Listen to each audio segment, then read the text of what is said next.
Bismillahirrahmanirrahim. Assalamualaikum warahmatullahi wabarakatuh. Hai semuanya, perkenalkan nama saya Dari. Di sini saya akan menjelaskan struktur sel dan tumbuhan. Topik yang saya ambil yaitu perbedaan sel hidup dan sel mati pada tumbuhan.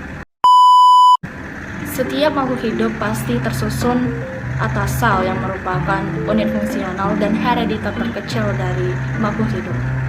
Makhluk hidup ada yang tersusun atas satu sel saja yang disebut dengan makhluk hidup uniseluler, dan juga ada yang tersusun atas jutaan bahkan miliaran sel yang disebut dengan makhluk hidup multiseluler.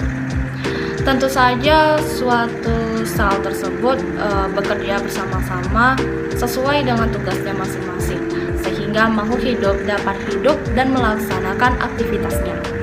Suatu sel dikatakan hidup apabila memiliki ciri-ciri kehidupan, yaitu antara lain mampu melakukan aktivitas metabolisme, mampu beradaptasi pada perubahan lingkungan, dan peka terhadap rangsangan. Oke, perbedaan dari sel hidup dan sel mati pada tumbuhan. Struktur sel hidup adalah ruangan yang berisikan nukleus, sitoplasma, dan arus sitoplasma. Sel yang hidup terdiri atas organel-organel sesuai dengan fungsi dari sel tersebut. Jadi, sel yang hidup terdiri dari inti sel atau nukleus, sitoplasma, dan dinding sel. Tetapi berbeda dengan sel yang mati.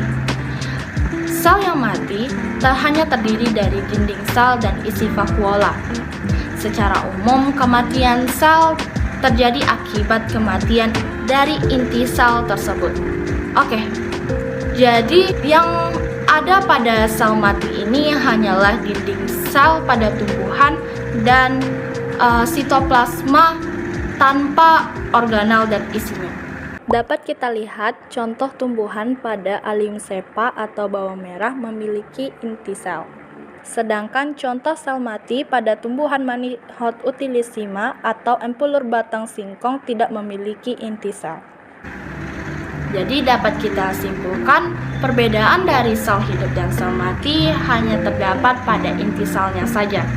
Sel hidup memiliki inti sel atau nukleus, tetapi pada sel mati tidak memiliki inti sel atau nukleus.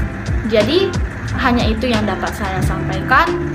Lebih dan kurang saya mohon maaf. Terima kasih. Wassalamualaikum warahmatullahi wabarakatuh.